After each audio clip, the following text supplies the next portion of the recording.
Buenas tardes, estamos dando comienzo al cuarto ciclo de narrativa del siglo XXI, que en este curso lo vamos a dedicar a las novelas de humor publicadas fundamentalmente en los años más recientes, que han sido pues años tan duros, ¿no? Y tan llenos de circunstancias negativas, y por tanto pues había, como hemos dicho en algunos correos, había que poner al mal tiempo buena cara, y de ahí la propuesta de este ciclo, ¿no? También intentábamos establecer si la literatura española era proclive a la vertiente humorística, al menos en la dimensión de la narrativa. Quizá en el teatro pues sea algo más fácil, ¿no? Pues que lógicamente las comedias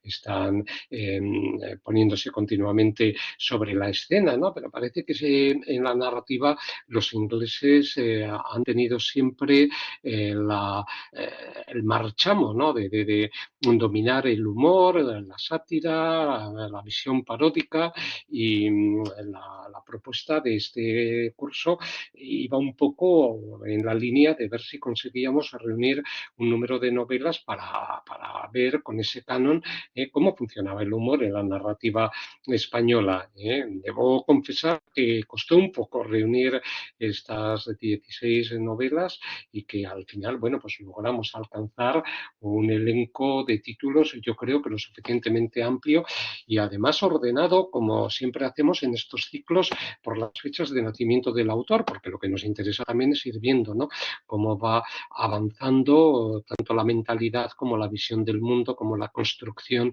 del imaginario que los autores puedan llevar a cabo, amén, ¿no?, de los rasgos ya de estilo o de estructura que en las novelas puedan plantear. Y fijaos cómo pues estamos inaugurando ahora este ciclo con Eduardo Mendoza, nacido en 1943, un autor que va a cumplir 80 años ahora mismo, y la última novela que será en el asunto del que se ocupe Alba Fernández Ramos es de una autora muy joven, nacida en 1996, Sita Rubert, ¿no? Con lo cual tenemos 53 años, medio siglo de diferencia entre el autor mayor y el autor, la autora más joven en este caso. Ese recorrido pues nos permitirá también ir viendo cómo pueden llegar a cambiar las técnicas de humor, porque no siempre nos reímos de lo mismo, ni las situaciones de las que nos reímos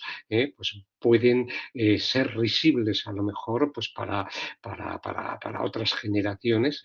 No hay nada que cambie tanto como el humor, ¿no? Y eso es algo que quizá podamos comprobar en el avance cronológico que vamos a llevar a cabo. Bueno, no quiero quitar más tiempo al desarrollo de la ponencia que nos tiene preparada María José García Rodríguez.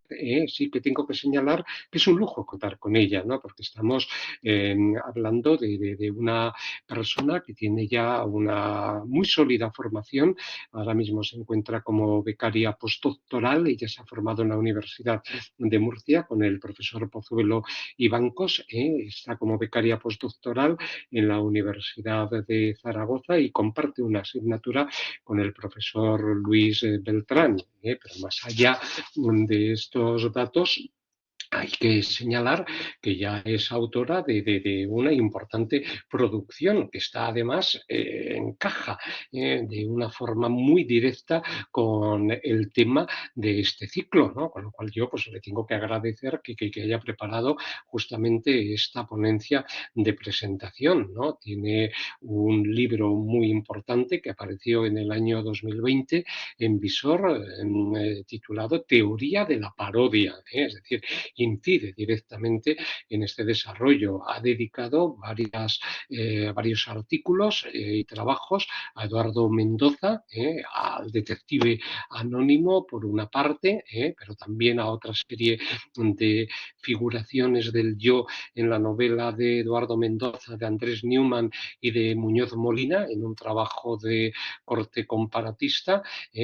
Otro artículo sobre la memoria fabulada y la escritura de Eduardo Mendoza que yo creo que será el que de algún modo más claro tenga o se refiera a la materia que nos va a presentar hoy, y luego tiene un artículo de 2022 con el título La autoridad risible, los desafíos del humor hoy, ¿no? Que tiene que ver mucho con la presentación que estábamos haciendo hace unos minutos. Y también en este mes ha aparecido otro artículo suyo sobre semiótica de la parodia. Parece, en fin, la persona más adecuada para inaugurar el ciclo de las novelas de humor, con ese respaldo de trabajos y con esos análisis dedicados a la obra de Eduardo Mendoza. Así que, María José, cuando quieras, te doy de nuevo las gracias. Puedes dar comienzo a tu presentación. Cuando ya lo termines, yo diré alguna cosa para complementar, que va a ser muy difícil lo que vayas a explicarnos, y luego ya daremos paso a un debate entre los asistentes a la sesión de hoy. María José, te doy ya definitivamente la palabra. Bueno, pues muchísimas gracias, Fernando, por la presentación y sobre todo quería agradecerle que quisiera contar conmigo para un curso como este, que ya tiene además una trayectoria previa. Y bueno, además confiar en que sea yo la que dé el pistoletazo de salida en esta ocasión. Así que de verdad muchas gracias. Me siento pues muy afortunada por poder estar aquí, aunque sea virtualmente, esta tarde, ¿no? Bueno, como ya ha anunciado, voy a trabajar sobre Eduardo Mendoza y sobre las leyes del movimiento, y para esta presentación me gustaría mostraros cuál va a ser, digamos, la ruta de guía, ¿no? Empezaré con una contextualización del autor, una pequeña ficha de su obra, de la crítica, como lo han leído, y qué emplazamiento pues tiene las leyes del movimiento dentro de esta trayectoria. Y después pues pasaré ya a analizar cada una de las novelas que componen la trilogía: El rey recibe, El negociado del Yin y el Yang y Trasbordo en Moscú. He querido hacer visible así a modo de, digamos, en esos distintos subapartados, que será una progresión hacia el centro de la poética que se verá finalmente en esa obra, en Trasbordo en Moscú, que será la que decide. Bueno, comienzo sin más ya con esa ficha de autor. Eduardo Mendoza es barcelonés, de 1943, pero podemos decir que es neoyorquino, del 63, y además un anglófilo desde la juventud.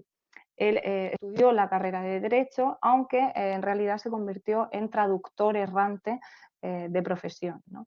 Pero bueno, sobre todo lo demás lo conocemos por ser un escritor artesano y por ser un lector realmente sagaz de la literatura. Os muestro aquí un libro, Mundo Mendoza, publicado por Moix en 2006, porque en él vais a encontrar un acceso excepcional a los testimonios del propio autor en un diálogo sobre su propia vida, pero contextualizada en la literatura, para no ahondar más en ello y no quitar tiempo a lo que es el análisis del humor en su obra, ¿no? Así que solamente, casi a forma de telegrama, me gustaría contextualizarlo dentro de la tradición humorística y narrativa de nuestra literatura, ¿no? Por lo tanto, no es mi intención elaborar un análisis histórico de esas claves vitales del autor, pero sí no quiero dejar de señalar que es iluminador advertir cómo las características de la época en las que ha vivido Mendoza y las características de esa profesión proporcionan a su literatura un cariz especial, ¿no? podemos concretar así ese testigo de los grandes cambios y ese oficio de escritor en que sus narradores, su narración, siempre se caracteriza por adquirir esa habilidad de relojero de frases, que trabaja en el interior mismo del aparato lingüístico, que conoce los engranajes y los mecanismos de la prosa nacional, pero también la extranjera, a la que tradujo, y al mismo tiempo ese narrador es espectador, es testigo atento de un entorno que además siempre es ajeno, confuso y en continuo movimiento, ¿no? Como vemos, es un caldo de cultivo literario que en realidad ya encuentra un hábitat distintivo en su primera novela. Em, Apareció publicada como La verdad sobre el caso Savolta, pero la censura no le porque, perdón, la censura precisamente no le permitía este título de Los soldados de Cataluña, que sí que ha recuperado en las últimas ediciones. Y esta novela, que fue la carta de presentación del autor, no es una aparición, digamos, de una tentativa primeriza, sino que se la consideró la novela de la transición española. En ella, la cito no solamente por eso, sino porque se suceden distintos juegos estilísticos y con los géneros literarios en los que la parodia va a ser fundamental, ¿no? Entonces, así la trayectoria de Eduardo Mendoza arranca vinculada ya a la parodia, pero también a la sátira, a la ironía y a los distintos elementos cómicos. Y no solo eso, sino que arranca con un éxito de recepción que se va a ir consolidando a lo largo de su trayectoria, también con el segundo título, que es El misterio de la cripta embrujada, publicado en el 78, y que, aunque es de un carácter bien distinto a la primera, es también fundamental porque es el primero de una serie de laberintos, de aventuras, de enredos, de secretos, que son las siguientes novelas, que comparten a un narrador, a un personaje anónimo. Esta segunda novela abre otro camino fundamental y una de las principales aportaciones también de este autor a la literatura humorística española, y es la construcción de la narrativa policíaca, pero con tintes picarescos, ahondando en los elementos cómicos, ¿no? Entonces, junto a Vázquez Montalbán, Mendoza ofrecía un cauce propiamente hispánico, autóctono, para el desarrollo de lo noir con elementos humorísticos. Otro de los grandes hitos que podemos destacar en esta panorámica es La ciudad de los prodigios. Esta es la novela que la crítica ha considerado su obra maestra y la que le valió el título de El narrador de Barcelona, ¿no? En ella el personaje y la ciudad se funden en uno, digamos, para retratar paradojas de la época y de las fronteras, tanto espaciales pues, como de clase, bueno, y de registros.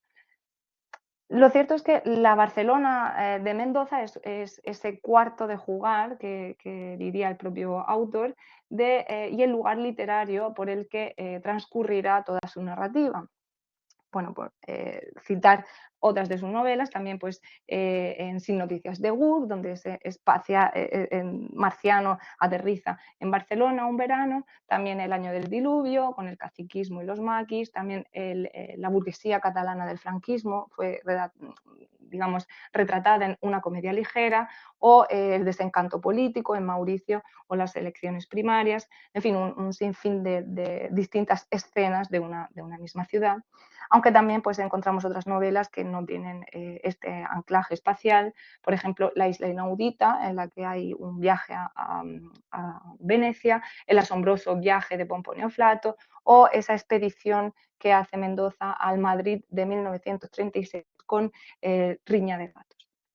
Bueno, como vemos, son hasta 18 novelas que se unen a ellas pues, 2 libros de relatos, piezas teatrales, ensayos, columnas, traducciones, en fin, quiero mostrar con ello que estamos ante una trayectoria plenamente consolidada ya antes de la publicación de la trilogía que nos va a ocupar esta tarde, ¿no? Y este hecho es, creo que es fundamental y es importante para comprender pues, qué papel entonces tienen estas tres novelas de Eduardo Mendoza que dan cierre, digamos, a todo este proyecto.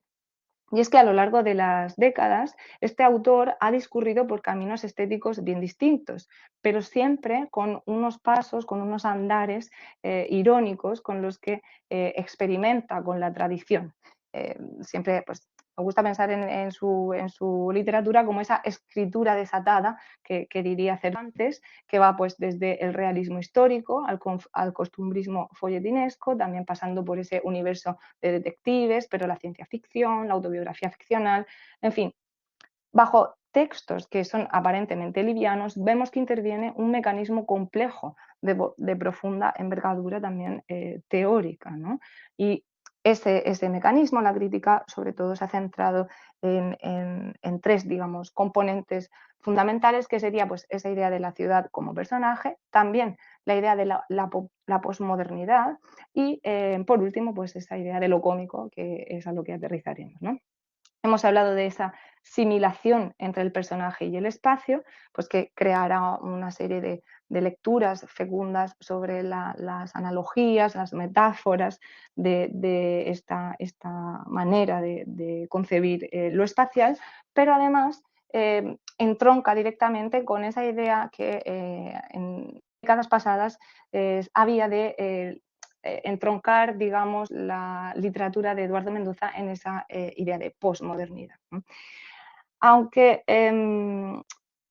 quiero dejar al margen esa problemática noción de posmodernidad, por un lado, pero también de la propia asimilación o de identificación de Mendoza como posmoderno. Pero la traigo aquí porque sí creo que es interesante uno de los elementos que plantea y que sí creo nutren la narrativa de Mendoza y luego veremos será fundamental para su humor, ¿no? Y es la composición paradójica de la tradición y de la modernidad, ¿no? Que eso derivará después en los bailes entre lo convencional y lo disparatado, lo histórico y lo fantástico, ¿no? Luego lo veremos específicamente en una de las novelas de la trilogía. Y, por supuesto, ese ingrediente posmoderno también abre la puerta a ese otro gran eje, lo cómico, porque pues, bueno, lo posmoderno siempre se asocia también a esa idea del pastiche, de lo relativo, etc. Entonces, llegamos así ya a lo que nos interesa esta tarde aquí, que es la comicidad, ¿no? en la obra de Eduardo Mendoza. El carácter cómico del discurso literario de este escritor parece ser una realidad que ha sido asumida por todas las revisiones críticas de los textos, pero quizá precisamente por ello se ha convertido en una afirmación que descuida luego la profundidad de esta condición, una condición que es admitida en principio por todos, pero después defendida o analizada al menos críticamente por muy pocos. La conjugación que existe en Mendoza entre lo serio y lo cómico es diferente a cómo entonces se plantean a veces desde la academia. Lo advierte de hecho su editor, Perguín Ferrer, porque no, categorizan sus novelas en dos grandes grupos. Se habla de novelas cómicas frente a novelas serias. Y las posibilidades de analizar cada una de ellas se ven determinadas por esa compartimentación, ¿no? Por esos dos cajones independientes. Y más aún, lo que es más grave, al dividirlas de esa manera, ese análisis crítico a veces se ve incluso llevado a adjetivos como las novelas de trascendencia, las novelas, eh, digamos, mayores frente a las novelas menores, a las novelas de divertimento. Y aquí, por lo tanto, la cuestión que creo que es necesario que incidamos, especialmente gracias a este curso, y es en que el humor en la obra de Eduardo Mendoza no puede leerse en clave de comedia sí o comedia no, sino que hay un pulso humorístico que define y que va a atravesar toda la poética. Y De hecho, no hay más que escuchar al propio autor y a su concepción del humor para descubrir lo desencaminado de este tratamiento aislado de lo cómico y lo serio. Leo la cita. Por humor ya no se entiende o ya no solamente se entiende la actividad encaminada a hacer reír, sino una actitud intelectual ante la realidad, un modo específico de interpretar la realidad, ¿no? Bueno, como vemos, el humor es esa fuerza nerviosa que atraviesa no solamente su literatura, sino su pensamiento. En consecuencia, se hace necesaria una reconsideración de esa dimensión cómica que ponga de manifiesto que la narrativa no solamente se entiende, digamos, en una dicotomía excluyente, sino que existe de verdad una actitud intelectual, un modo específico de interpretar la realidad, que es el humor, que no solamente está presente en su ficción, también está presente en sus ensayos, en sus columnas, incluso en sus intervenciones. Si alguien ha escuchado pues, sus discursos, incluso el discurso del Cervantes, siempre hay siempre se habla desde ese atril de lo humorístico. Acudiendo de nuevo a las palabras del autor, vamos a ver cómo además esta definición del humor nos da muchas pistas de la propia narración, de la propia obra literaria que ha compuesto Eduardo Mendoza a lo largo de los años. Dice, creo que el humor nos lleva a un tipo de diálogo, de parámetros, donde el gran discurso es más fácil de introducir porque los rasgos están exagerados. Con el humor puedes crear un espejo deformante en el que entra todo y sirve para crear afinidad, acercar la parte más trágica del discurso. Te permite transmitir verdades críticas y hace más fácil la asimilación. El humor es un rasgo de civilización a conservar la armonía, a evitar el conflicto. También tiene mucho que ver con el lenguaje del desencanto, ¿no? Bueno, como vemos, ese lenguaje del desencanto que primará en muchas de sus obras, también ese eco valle-inclanesco del espejo deformante. Pero bueno, he destacado además, casi como un triángulo tridente, tres elementos: ese diálogo, esa verdad crítica y esa asimilación, porque veremos estos vectores serán en los que nos adentremos en la trilogía que ya vamos a ella, ¿no? Bueno, llegamos a las tres leyes del movimiento y me he permitido aquí subtitularla con esta cita de Shakespeare, de Enrique IV, que el propio Mendoza eh, utiliza en una de sus novelas, Jesus, The Days That We Have Seen, ¿no? Y es que en 2021 Eduardo Mendoza concluía la que hasta ahora es su última obra, que está compuesta por El rey recibe, El negociado de Yin y el Yang y Transbordo en Moscú. Esta trilogía nos ofrece las memorias literarias de una generación que mira atrás no con un afán nostálgico, sino para formular el diagnóstico de las últimas décadas del siglo XX. El protagonista de las tres novelas es Rufo Batalla, que además es la voz que va a narrar tal historia. Se trata de un barcelonés que es amante de la música clásica y que, cansado de la España inerte y con Franco ya en las últimas, va a emigrar a Nueva York. Una Nueva York que todavía es esa ciudad sucia y peligrosa, y de ella regresará años después, ya iniciada la transición a España y sin dejar de irse para un lado y acabar afincándose en la última novela, en la tierra natal, con los sinsabores de ese pragmatismo del libre mercado que impone la democracia. A este personaje, a Rufo Batalla, se le va a sumar un contrapunto, el príncipe Tuculo. Como vemos, es la culminación de esa onomástica mendociana que siempre es tan pertinente, tan sagaz. Este personaje es un rey sin reino y vaga con ese estado de bolsillo en busca de apoyos para recuperar su trono, el trono de Livonia. Se trata de un reino inventado que fue absorbido por la URSS.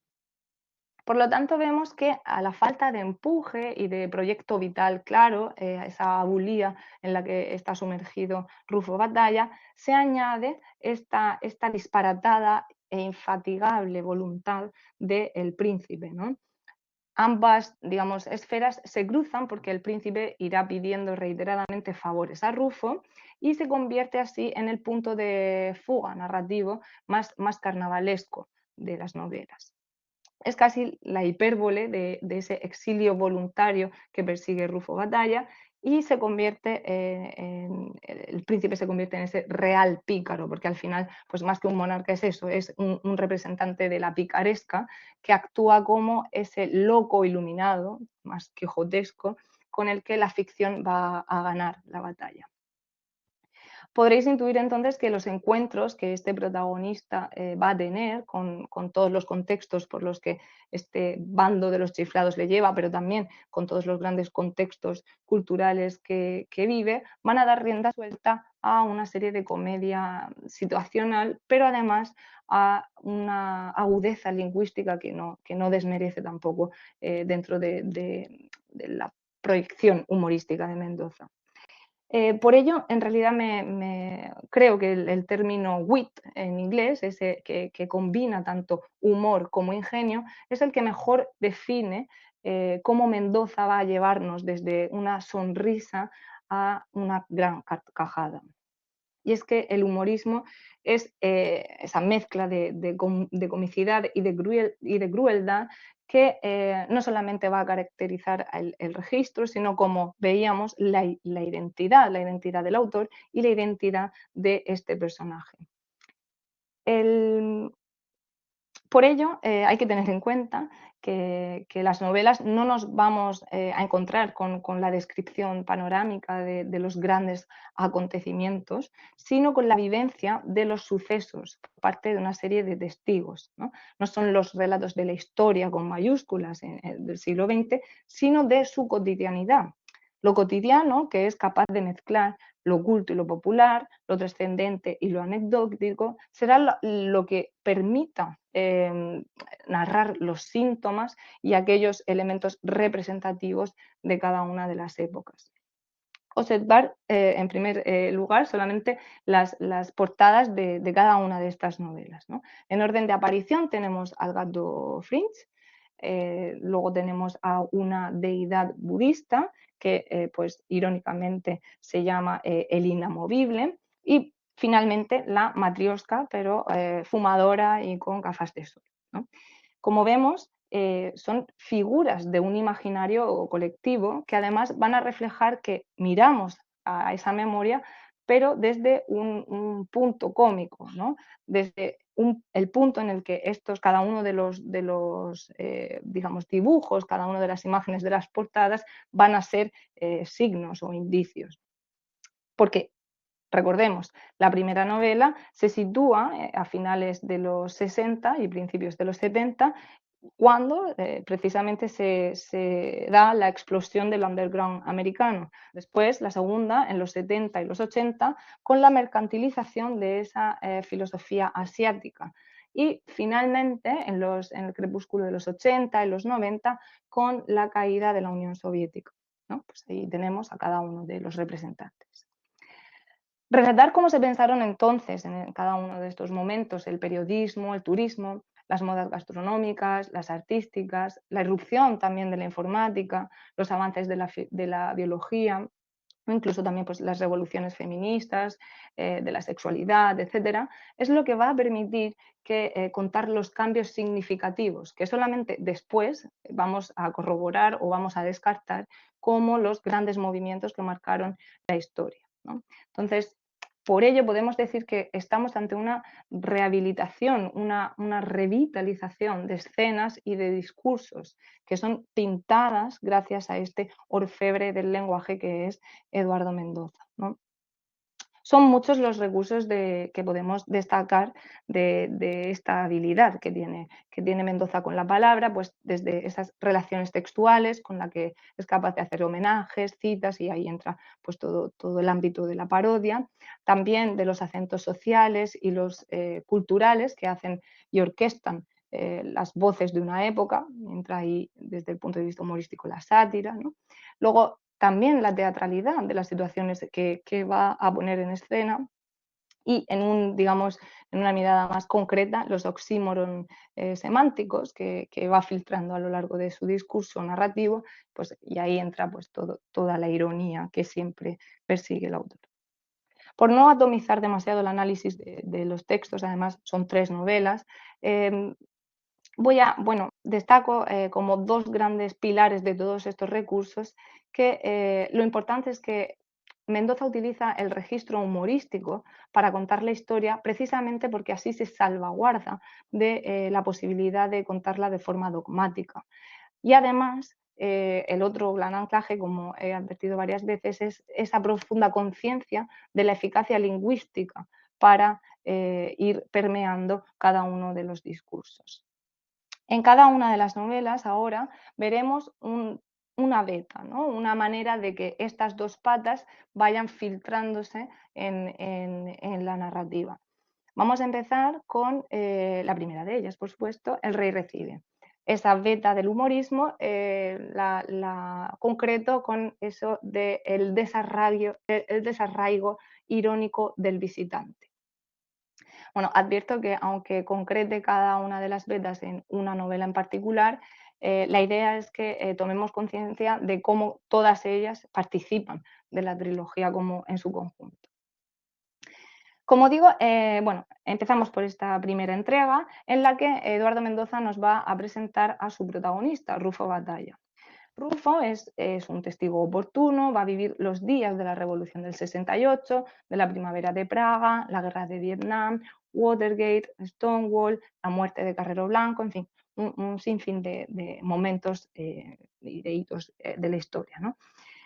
Me servirá esta novela para establecer, como digo, las coordenadas de la particular mirada humorística sobre la que después va a construir toda la trilogía, que podemos considerar las crónicas irónicas de un desarraigado. Ya desde primera página vamos a advertir la capacidad de preñar el lenguaje con esa potencia humorística. En este caso, gracias a la estetización del lenguaje periodístico, del lenguaje de corazón. La novela empieza de esta manera. Bajo un sol resplandeciente y junto a una playa paradisíaca, bañada por el mar, se ha celebrado la suntuosa boda del heredero de una de las más antiguas realezas de Europa, con una bella señorita perteneciente a una noble y adinerada familia de la aristocracia inglesa. Antes de entrar en detalles acerca de los contrayentes, cabe destacar el hecho de que hayan sido ellos mismos los que eligieron para contraer matrimonio el marco incomparable de Mallorca y, más concretamente, de los del Formentor. Pues aunque ambos residen en el extranjero, les une a nuestra patria y en particular a este lugar de ensueño profundos vínculos afectivos. Por expreso deseo de Su Alteza Real, persona de gustos sencillos, el número de invitados a este magno acontecimiento se ha reducido a un grupo pequeño, pero muy selecto, de personalidades del mundo de la política, los negocios y la cultura, por no hablar de un verdadero plantel de caras conocidas del séptimo arte. ¿Cómo son en la intimidad el príncipe y su ilustre esposa? Sí, estas frases repelentes las escribí yo hace ya mucho y las habría echado al olvido, como haría cualquier persona sensata, si no fuera porque, en cierto modo, cambiaron mi vida, ¿no? Como vemos, Rufo obvia la infancia y la adolescencia y se presenta y comienza su relato con sus primerizos pasos en el mundo laboral y en el mundo amoroso. Se está abriendo camino en Mallorca como un plumilla del corazón y además como el amante clandestino de esta trama esperpéntica y será, digamos, el amante de Queen Isabella, de la esposa. Desde el principio, entonces, el lector recibe a un personaje que sobrevive gracias a la capacidad de adaptación a los ambientes a los que será invitado siempre como extranjero, no pertenece a ellos. Entiéndase extranjero no solamente en el sentido de nacional, sino también en razón de su clase social, de su trabajo o de su sexualidad.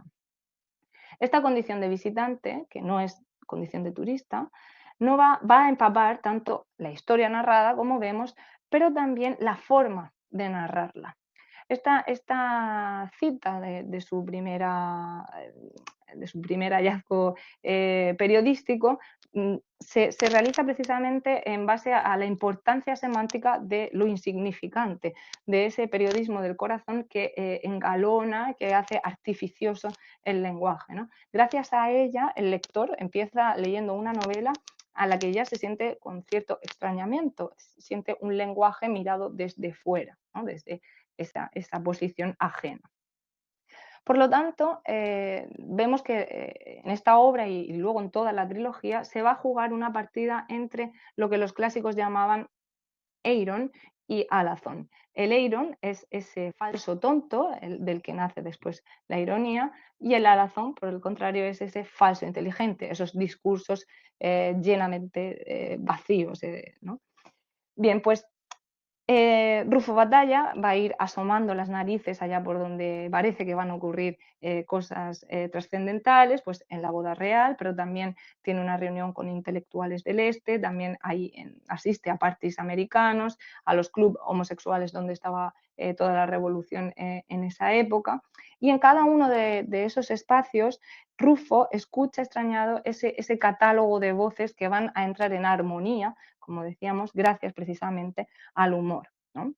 El tridente de lo satírico, lo paródico y lo cómico va a marcar los diálogos entre el yo narrativo y todos los acompañantes, ¿no? Ese intento continuo de comprender y de hacerse comprender ante el otro va a estar marcado por el humor.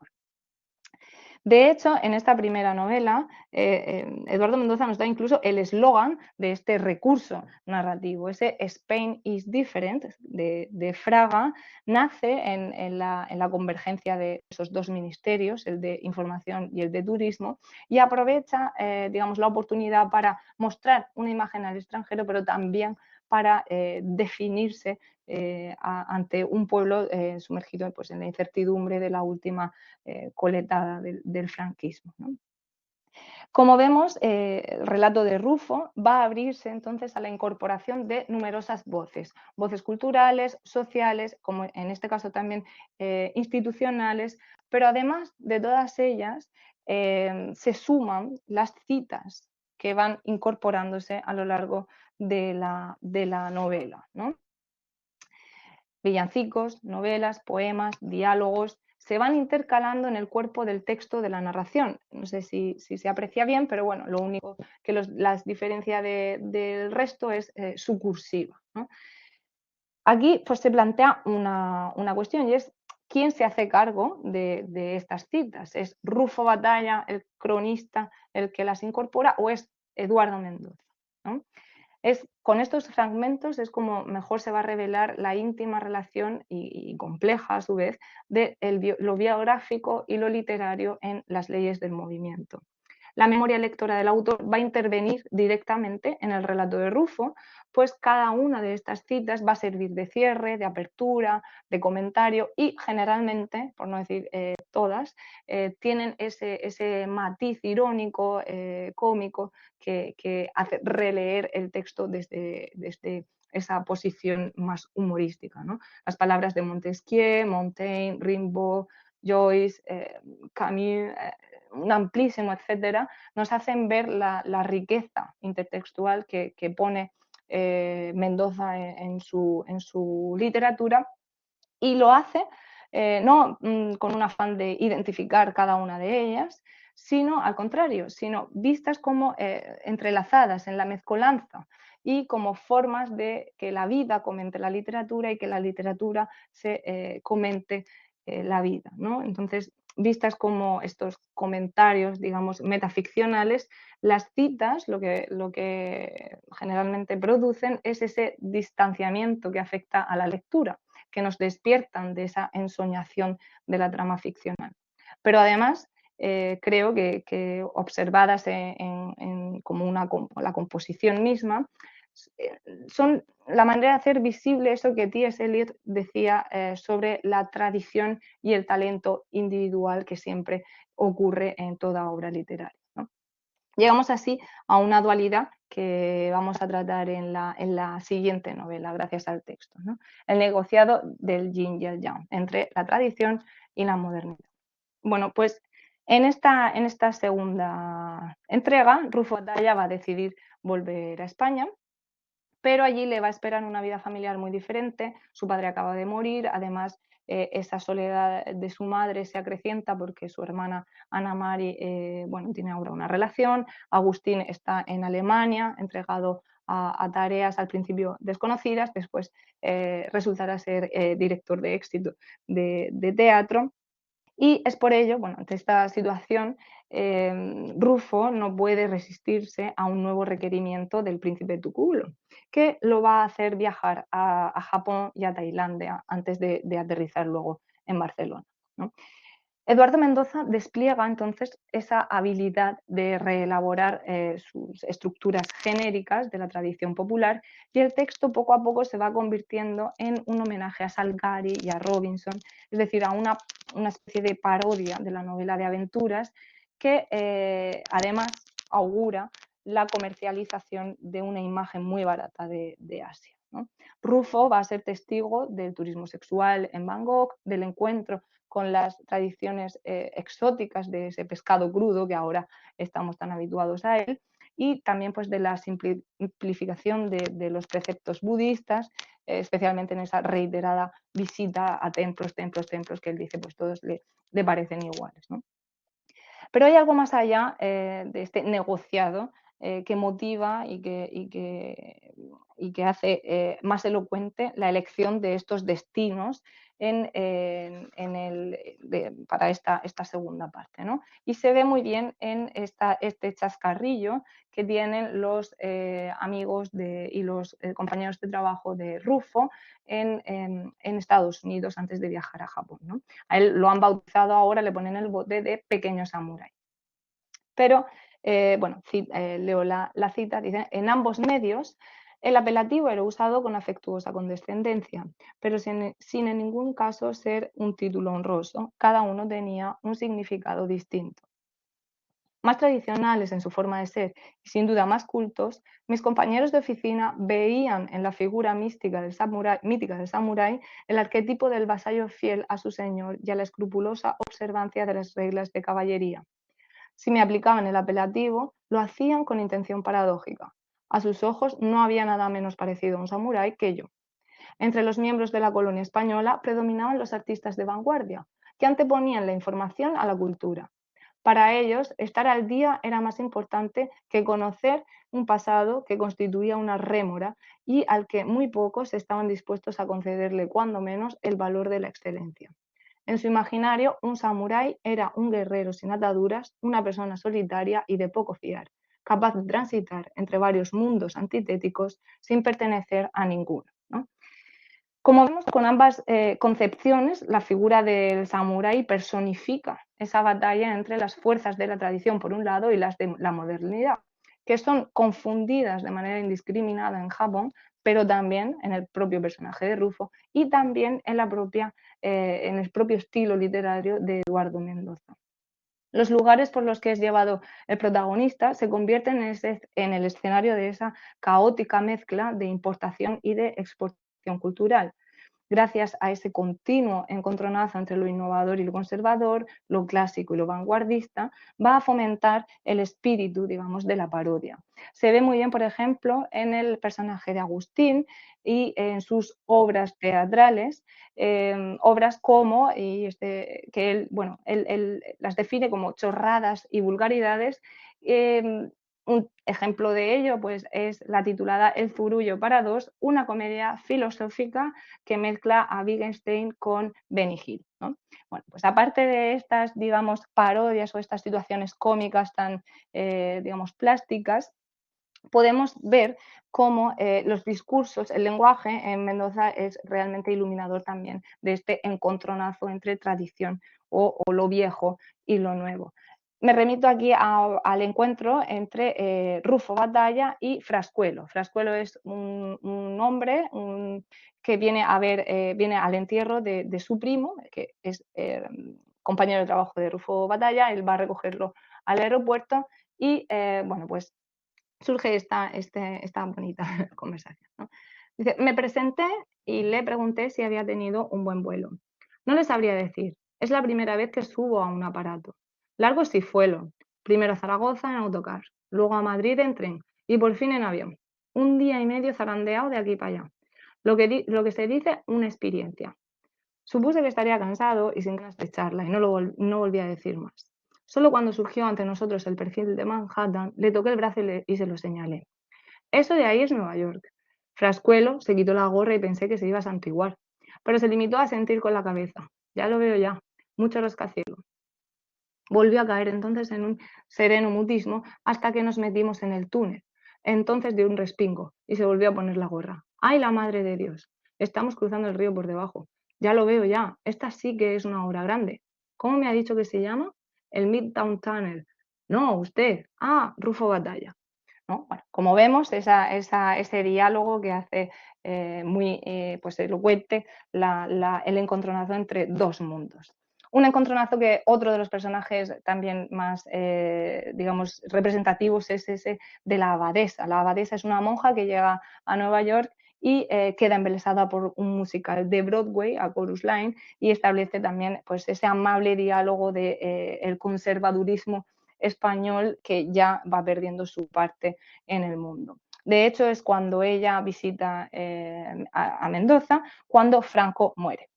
Y es el momento en el que se establece la situación de final y comienzo, el cambio de régimen que va a permitir la puesta en práctica de las ideas que han sido acalladas durante todo el franquismo.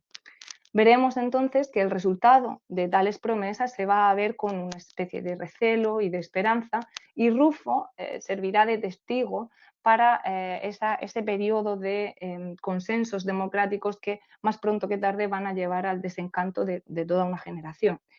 Entonces llegamos así con esta idea al tercer nervio, en realidad el que une a todas las obras. Es el final del trayecto, el final de las ideologías.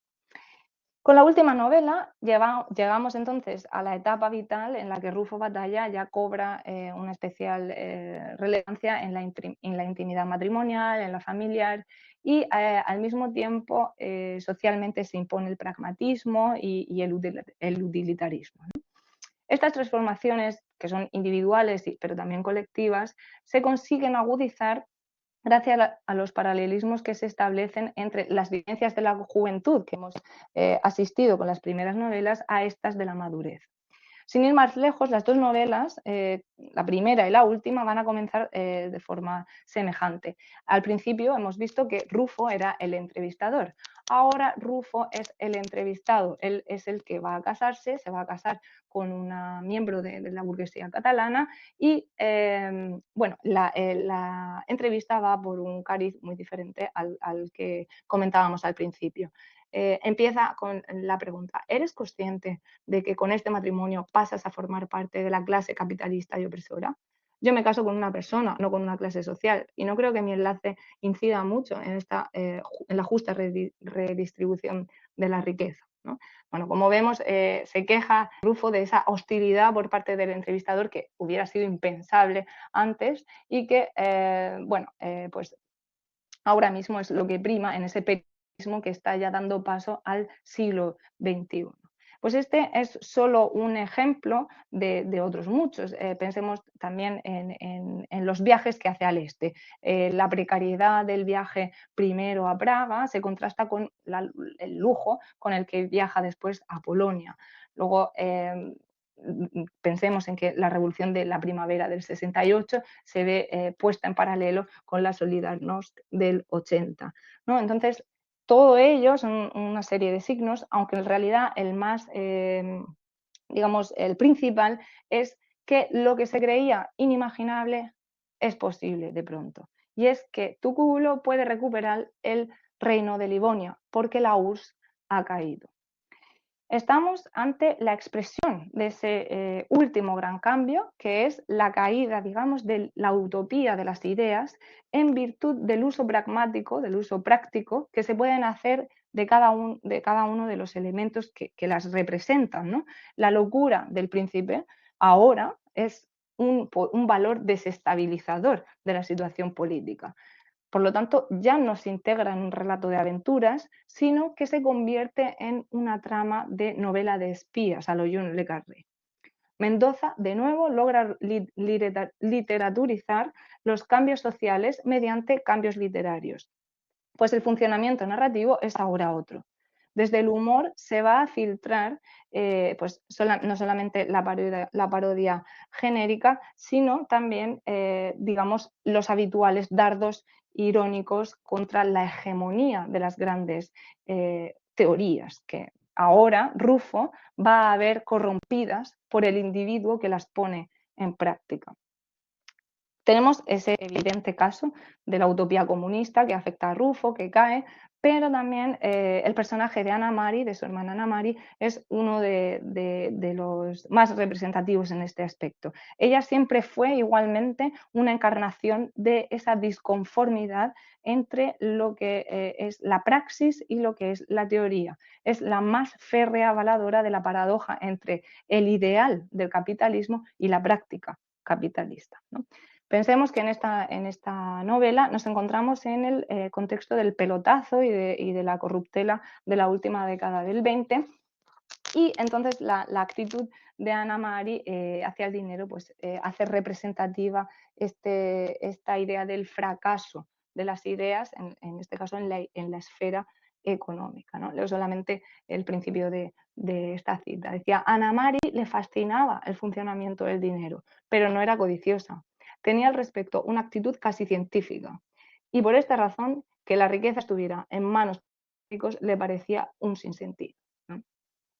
Bueno, estos y otros ejemplos que van calándose en las distintas, digamos, niveles culturales, políticos, bueno, en este caso económicos, como decía, nos van a regalar al Rufo Batalla más mendocino de todos, el de esta última novela, porque él mismo incluso llega a utilizar una frase del autor, o el autor utiliza a Rufo para una de sus frases, que es que siempre le ha costado menos entender las ideas que entender a las personas, ¿no?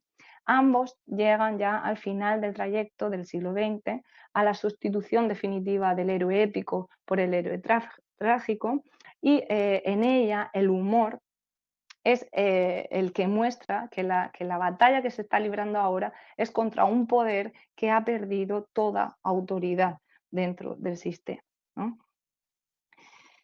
Y ahora, pues resultaba que todo aquello no era nada, quizás solo fue un mal sueño, llega a decir Rufo Batalla. Las tres leyes del movimiento traban esa dicotomía entre la libertad y la responsabilidad en las distintas esferas de influencia, tanto en la familia, en la amistad, el amor, como en el Estado.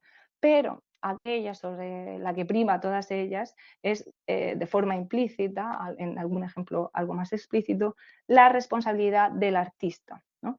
Con los recursos del humor, la narración de Rufo va a permitir ir absorbiendo discursos e ideas para alimentar la escritura sin caer en esa noción de compromiso sarteano.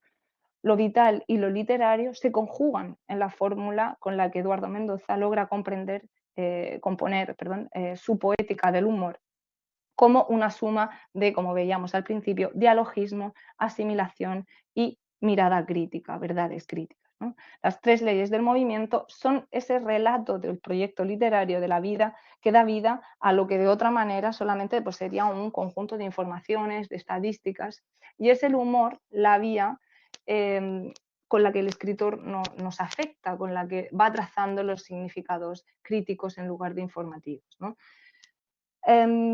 Bueno, como en esta última obra, como en un eco del ensayo de Edward Said, Eduardo Mendoza logra su prosa más limpia, la serenidad de esa sobrenatural de un estilo tardío, un estilo que se instala en el humor y que para poner en movimiento el lenguaje. Pensemos que gracias a esta trilogía y gracias al humorismo en esta trilogía, el pasado se activa en los lectores a través bien de esa complicidad, de una sonrisa irónica o de la vivacidad más abierta y más sonora de la carcajada.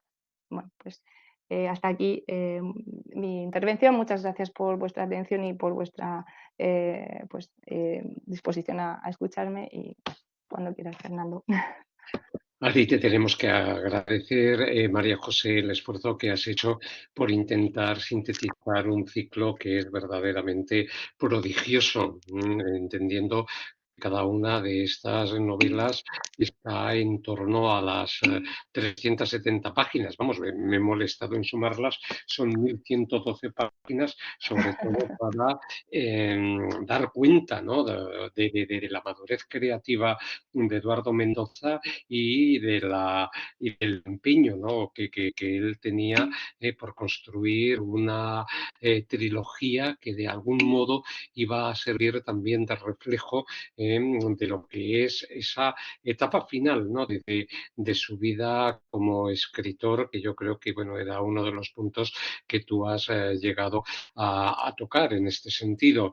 La parodia está presente, como muy bien has señalado, en toda la trayectoria literaria de Eduardo Mendoza desde el año 75, con La verdad sobre el caso Sabolta, pues hasta ahora, ¿no? En estas novelas que conforman este ciclo tan importante, parodia de novela policíaca, has hablado de novelas de espías, el tono picaresco, por ejemplo, que es también fundamental en el desarrollo de su escritura, pero no hay una búsqueda simple de la risa, sino que efectivamente se tiene que convertir en un recurso, en un resorte para contemplar el espacio en el que se están moviendo los personajes y dar cuenta pues, de esa crónica, como ocurre aquí. Ha señalado muy bien además las décadas en las que se va desenvolviendo la acción narrativa desde los años 60 hasta finales de los años 90, crónica de los cambios históricos y de los cambios sociales con un epicentro, ¿no? que realmente sigue siendo la ciudad de Barcelona, aunque lógicamente Eduardo Mendoza se lleva a su personaje por buena parte de las ciudades principales en las que ha vivido, fundamentalmente Nueva York, como tú muy bien has señalado, ¿no? En donde él llegó, ¿no? Con 30 años para ser traductor de la ONU, ¿no? Y desplegar luego todo ese itinerario de experiencias riquísimas que va recogiendo a lo largo de su obra. Entonces estaríamos fundamentalmente ante tres novelas que tienen ciertos puntos de contacto con estas siete que dedica al detective privado, que el humor funciona muchas veces con los mismos mecanismos, no tan disparatados, no tan grotescos, ¿no? Porque evidentemente, claro, los narradores no tienen nada que ver los unos con los otros, ¿no? Pero la mirada a veces es muy próxima, ¿no? Yo me he centrado sobre todo en la tercera novela, que era la que recomendaba que se leyera, pensando que las otras dos podían haberlo sido ya, ¿no? Y he entresacado algún dato de algún pasaje metanarrativo que pudiera iluminar pues ese proceso de llegada al que Eduardo Mendoza está conduciendo pues todo el itinerario de su obra, ¿no?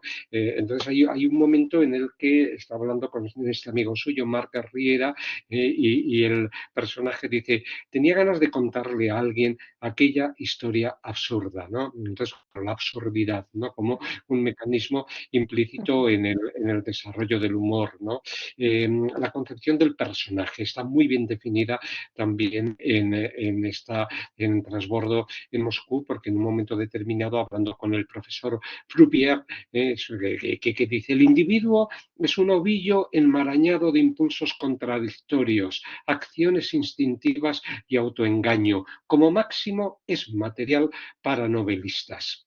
Y oye, ese pasaje para mí fue luminoso porque dije, esto lo tiene claro Eduardo Mendoza desde el principio de su carrera literaria y por eso está creando esos personajes que tienen esa vivacidad, ¿no? de movimiento, digamos, por el propio título de esta trilogía, tal como queda reflejado. Y por acabar, ¿no? Y dar paso ya a los asistentes a la sesión de hoy, cuando está hablando con su amiga Gracia, que es la que los invita a un chalet que tienen, bueno, no van amigos de amigos, etcétera, ella se confiesa incapaz de leer libros de ficción, ¿no? Dice de ficción, quiero decir, las Ujú. palabras no significan nada para mí, no se convierten en personajes ni en situaciones, son elementos sueltos como los ingredientes de un medicamento, ¿no? Entonces ahí hay de nuevo una apuesta por parte de Eduardo Mendoza, ¿no? Para separar el mundo de ficción del mundo de una realidad anodina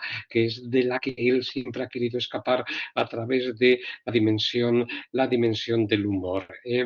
La información que yo he ido buscando sobre la novelística, sobre esta serie de obras, ha habido algunos críticos que han pensado que evidentemente pues, se trata de una despedida, ¿no? De la producción narrativa de Mendoza, tanto por la edad que está ya a punto de alcanzar como por el esfuerzo, ¿no?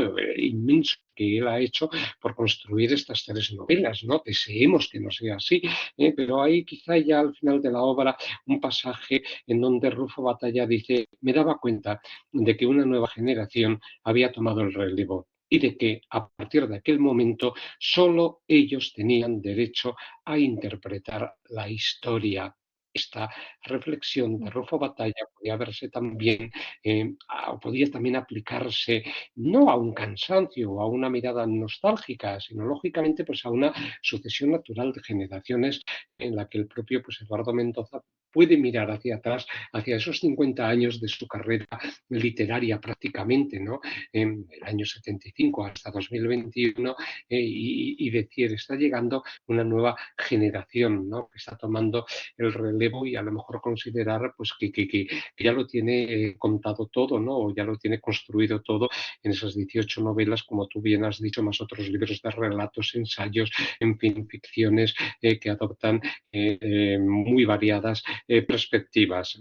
Con todo, aunque sean obras ¿no? construidas ya en este tramo de su carrera narrativa, son obras magistrales, ¿no? Son obras que evidentemente provocan ¿no? a ser interpretadas desde, desde esas citas intertextuales que quedan ahí establecidas. ¿no? Y por cierto, antes de dar paso a los asistentes, sí quería hacerte una pregunta que Enrique Álvarez de Villalobos, que hubiera querido estar en la tarde de hoy, pues quería plantearte relativa a la primera de las novelas, El Rey Recibe, porque a él le llamó mucho la atención una cita ¿no? de una entrevista que está haciendo y en donde hay también un carácter de reflexión sobre el proceso de la escritura narrativa, ¿no? Es un comentario que se hace sobre una autora que parece que ha perdido ya las ganas por escribir porque no se ve capacitada después de los éxitos que ha alcanzado de poder de nuevo alcanzar esas cotas de calidad que había logrado con sus primeras obras, ¿no? En vez de estar satisfecha, se declaraba insegura, confusa y angustiada. El éxito unánime de público y crítica la había pillado por sorpresa y ahora temía defraudar unas expectativas tal vez infundadas, ¿no? Nos decía o me pedía Enrique que te trasladara esta pregunta por si fuera aplicable, ¿verdad?, al propio Mendoza, ¿no? Y en relación a la cita que yo he puesto en juego ahora mismo, pues es posible, ¿no? Quizá que él está reflexionando sobre su propia carrera. ¿Cómo lo ves, María José? Esa referencia que Enrique nos mandaba sobre esa novela del Río Recibe. Bueno, pues antes, muchas gracias a, bueno, Fernando, por ese cierre tan estupendo a la presentación, pero también gracias por esta pregunta que viene, sé que no ha podido asistir y que se haya interesado en lanzarla y, bueno, que quería agradecérselo, espero que nos podamos encontrar pronto para hablar de literatura, porque ciertamente esa cita también llamó mucho mi atención cuando leí la primera novela de Mendoza, porque se produce en un, bueno, pues un contexto en el que está él con una bueno, con un ligue que tiene en Nueva York y está esta escritora hablando de su arte de esta manera tan curiosa en televisión. Y luego, pues, Valentina, que es amante, dice, qué pena, bueno, nadie se hace cargo de lo suyo, ¿no? Creo que, pues, sí, bueno, ciertamente creo que tiene que ver mucho con Eduardo Mendoza y con la narración que ha hecho en estas tres novelas. Porque, en primer lugar, bueno, decía al principio que ese éxito que tuvo el caso Savolta, bueno, Los soldados de Cataluña, y en muchas entrevistas Mendoza hablaba de esa presión que tuvo ante un éxito que no se esperaba en esa primera novela, ¿no? Y cómo eso lo engarrotó para escribir después cómo presentar una segunda novela después de ese éxito. Y vino entonces a dar con este detective loco, que es casi un desarrollo de uno de los personajes de esta primera novela, pero muy diferente, porque bueno, digamos que se tuvo que soltar de esta manera y presentar algo totalmente disparatado porque no le salía, digamos, una novela del mismo corte que la primera. Entonces creo que sí fue una actitud que él tuvo, o bueno, una vivencia que él ha tenido con su obra. De hecho, después, pues eso, se fue consolidando sus éxitos de lectura, entonces esa presión vivida por el escritor. Pero también, y es muy interesante, porque esto sí que no lo había pensado yo, esta última reflexión que hace Rufo, que también creo que es la de Mendoza, que es la que ha citado Fernando, sobre, pues eso, sobre dar paso a las nuevas voces para que hablen de esta nueva realidad, ¿no? Que no sea un narrador totalmente ajeno, con unos valores diferentes, unas vivencias distintas, los que tomen la voz de contar lo que va a ocurrir o lo que va a ocurrir en el siglo XXI, que está aún estrenándose, y sean los autores jóvenes, ¿no? Los que tomen la batuta en este sentido. Y claro, pues esta cita sí que también hace referencia a esta manera de plantearse la escritura como pues eso, digamos, compromiso, pero en el sentido de sentir la responsabilidad de narrar determinados momentos o al menos de representar determinadas formas de narrar, ¿no? Sí, sí. De encontrar, como decías también al principio de este ciclo, que el humor es algo que cambia tanto, que pese a que tenga un pozo igual, los recursos cambian mucho porque los lenguajes cambian mucho de una época a otra, ¿no? Pues quizá también tenga mucho que ver con eso, ¿no? Sí, sí.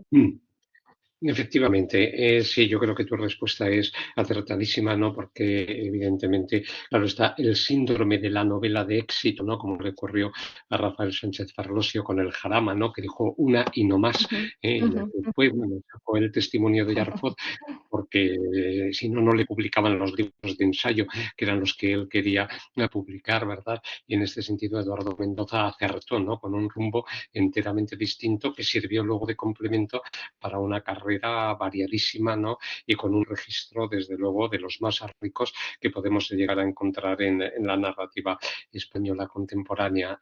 Pues nada, seguramente Enrique y yo también te agradecemos mucho esta respuesta. Nos hemos ido quedando menos en la sesión esta y voy a Sí, lo estamos preguntar abusando. a los asistentes, pues a Alba, José Luis, a Manuel, a Mar, si quieren intervenir para hacerle alguna pregunta a María José ya sobre la exposición que brillantísima, ¿no? que ha tenido lugar, como sobre algún aspecto de la novela si la han leído. Mar, tienes la palabra. Hola. Gracias.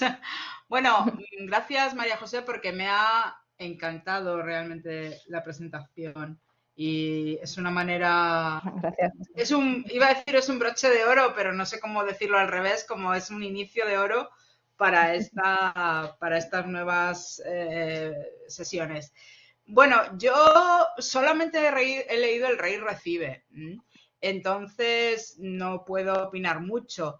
Sí que quiero dejar sobre la mesa que me ha interesado una de las ideas que has transmitido, la que yo no había reflexionado, pero sí que me había planteado cuando leí la novela, que es la idea del humor, porque yo que he leído otras novelas de Mendoza y sí que he sentido esa diversión, ¿no? Eso que decimos de lo que tú has comentado de la risa y tal, mientras que en esta, especialmente en la del Rey Recibe, pues no, o sea, al principio sí que me parecía todo tan hiperbólico y tan exagerado que sí conectaba con la idea que tengo de lo que es una novela pues, de humor y tal, pero luego luego pues no. Entonces, claro, me ha interesado eso, lo que has planteado, ¿no? De que no son novelas para buscar pues la risa, ¿no? Sino que es la actitud intelectual.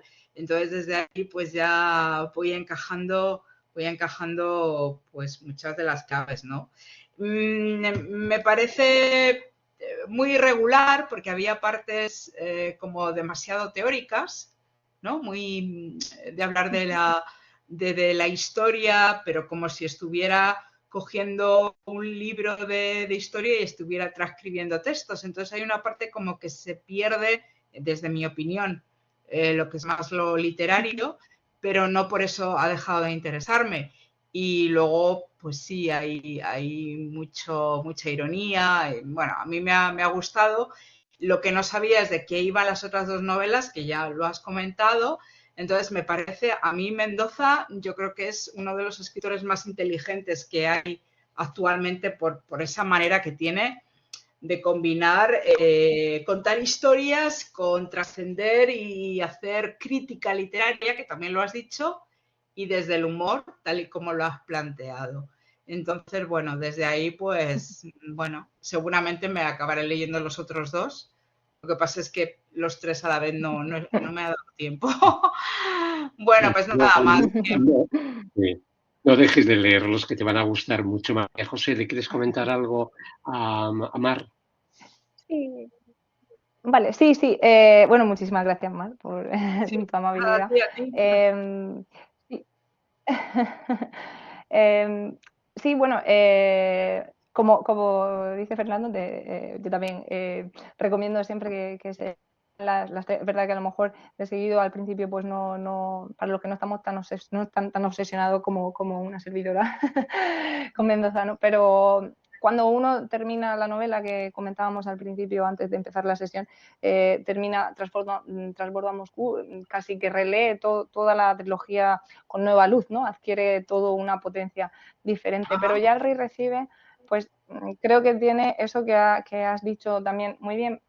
Creo que el problema cuando se estudia el humor, por lo menos en el caso de Eduardo Mendoza, es ese, es el confundir humor con comedia o el humorismo con los géneros del humor. Entonces, si se va buscando comedia o se va buscando grotesco o se va buscando determinadas fórmulas del chiste más explícitas, en este tipo de novelas tampoco, por ejemplo, en la Ciudad de los Prodigios, en toda esa narrativa tampoco se encuentra digamos, lo lúdico que se puede encontrar en el Detective Anónimo o en el Pomponio Flato, que son ya pues otras comedias y más comedias.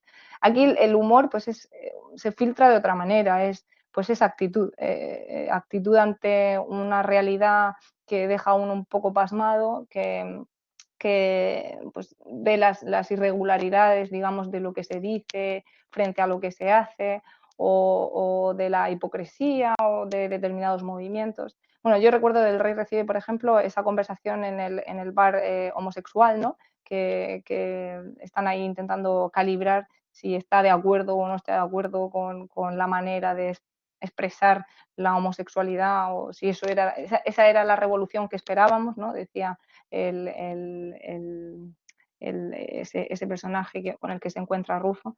Entonces, pues sí, hay menos momentos de carcajada, pero siempre una actitud humorística, creo en la narrativa. No sé si Fernando está de acuerdo. Si... Sí, sí, totalmente, totalmente.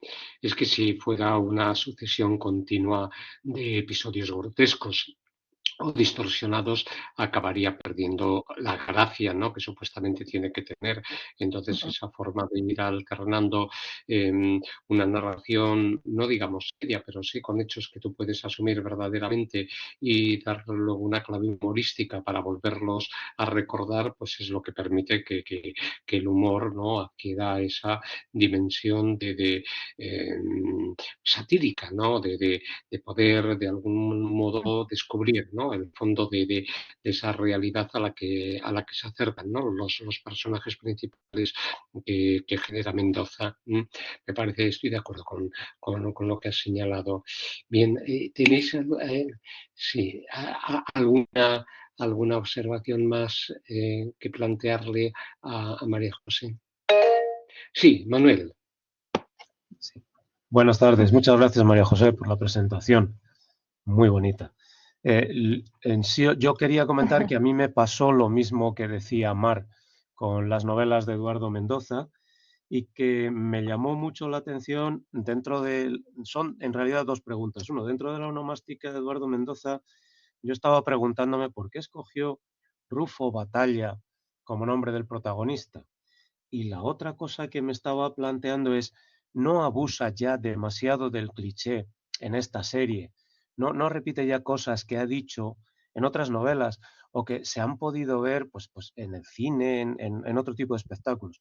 Por ejemplo, de lo que habíamos recogido en la presentación, en la cita del negociado del yin y del yang que tenemos en la presentación, aparece el personaje de Frascuelo, si no me equivoco con el nombre, y, y es el cliché del paleto aragonés,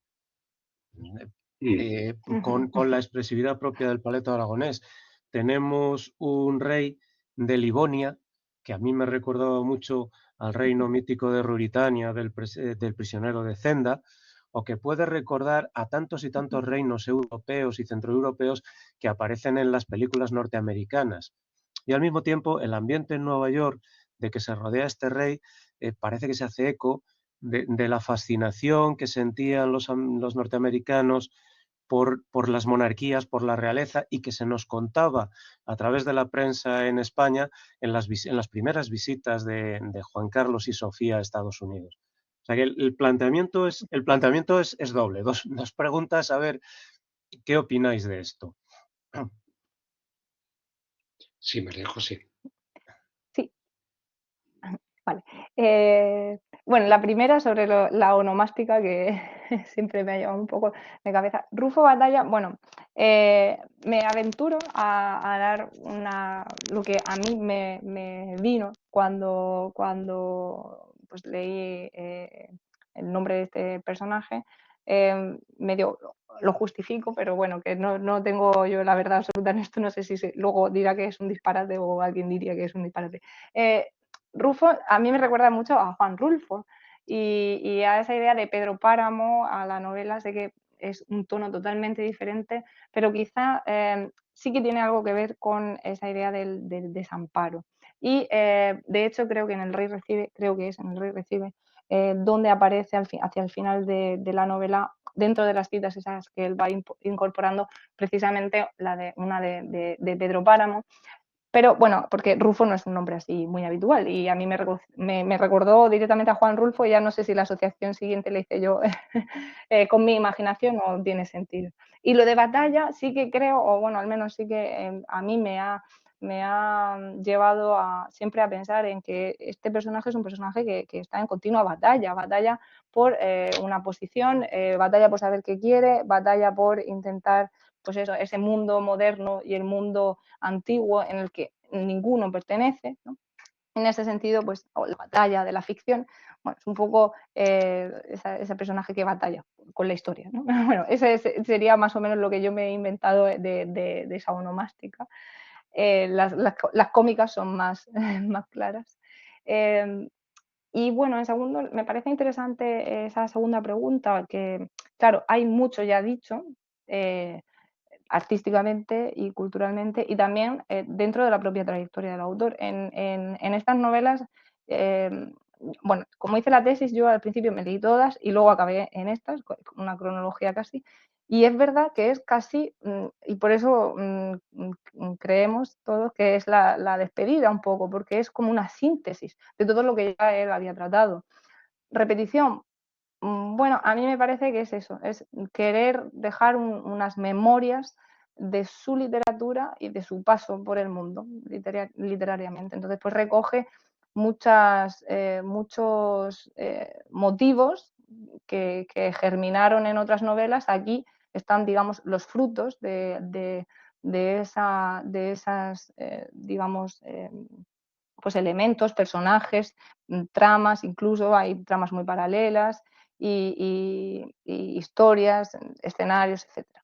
Luego, además, lo que dices, que es verdad que hay toda una tradición popular que se repite en estas novelas. Pues creo precisamente que es ese es uno de los juegos de Mendoza, el incorporar toda una tradición popular, una serie de imágenes que uno ya tiene en mente y que va actualizando en sus novelas. Uno lee a Mendoza, pero está leyendo en realidad pues no solamente a los escritores que hemos mencionado antes, de Rousseau, bueno, Dickens, Baroja, Valle Inclán, también está leyendo pues al Gato Frinks, está leyendo una serie de dibujos animados, está leyendo el cómic, está leyendo películas, está leyendo el cine, está leyendo la propia cultura norteamericana, cómo se fascinó, cómo se vendió una imagen de Estados Unidos y cómo la imagen que nosotros hemos bebido de toda esta cultura, también de la londinense, de la asiática, bueno, de toda la cultura del este. Entonces, claro, entiendo que no atraiga o que no guste si se lee en clave de se está repitiendo, pero si se lee en clave de es la capacidad de síntesis y de extraer esas imágenes ya configuradas y llevarlas a su mundo literario, pues es otra cuestión, ¿no? Bueno, no sé, eso es un poco, ¿no? Me Estoy, apoyo Fernando a ver qué opina él. Yo estoy de acuerdo totalmente contigo, ¿no? En este sentido. Hay que darse cuenta de un hecho, si cogemos toda la narrativa de Eduardo Mendoza así en su conjunto, como tú nos la has planteado, aunque tengamos 7 novelas dedicadas al detective anónimo, al detective loco, no continúan entre ellas. Es decir, que esta sería una iniciativa, en cierto modo, novedosa para Mendoza el intentar, ¿no? que haya una serie de hilos conectores entre las 3 novelas, ya no solamente por el personaje, sino por la propia evolución que va siguiendo la historia y el compás de esos hechos que van haciendo que el personaje, pues bueno, se vea metido en una serie de peripecias verdaderamente diferentes. Era muy difícil, ¿no? Mantener o dar unidad a las 3 novelas en este sentido y que de algún modo él remita a situaciones que a lo mejor podemos encontrar en alguna de sus otras obras,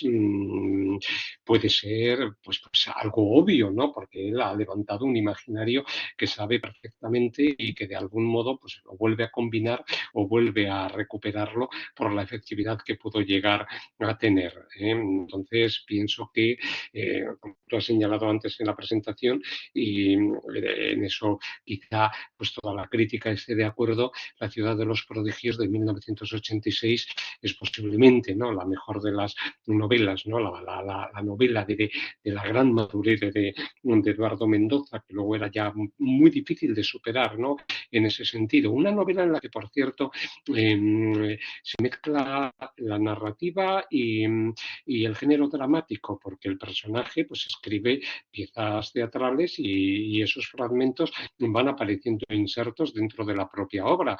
Cuando tú has estado hablando de estas 3 obras, has presentado secuencias que son concebidas como escenas dramáticas, ¿no? Y esa es, de algún modo, también la importancia que tiene la narrativa de Mendoza, el poder visual de la imagen para quien lee la novela, de poderla recrear, ¿no? De poderla asumir perfectamente dentro de esos aspectos. En cualquier caso, la parodia, el tono picaresco, etcétera, son elementos comunes que podemos encontrar en las 18 novelas de Mendoza, por supuesto.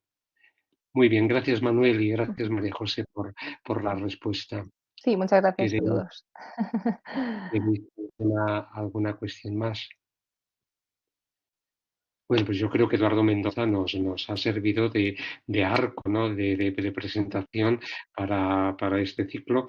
A ver si en el siguiente es además Enrique Álvarez Villalobos quien tiene que hablarnos de la extraña, es así que lo es, novela que escriben Millás y Arzuaga. No se sabe bien cómo, si a dos voces, a dos manos, pero es desde luego también extraordinario, ¿no? Ese experimento ya doble, ¿no? Porque luego tuvo una continuación y es lo que el próximo jueves nos reunirá aquí. Pues nada, mil gracias María José, de verdad, porque creo que has dado con muchos de los registros del humor, no solamente de Eduardo Mendoza, sino también de la narrativa española, y él que ya tiene esta trayectoria tan amplia, pues nos sirve de cobertura, ¿no? Para todas las pesquisas o a los análisis que podamos plantear posteriormente.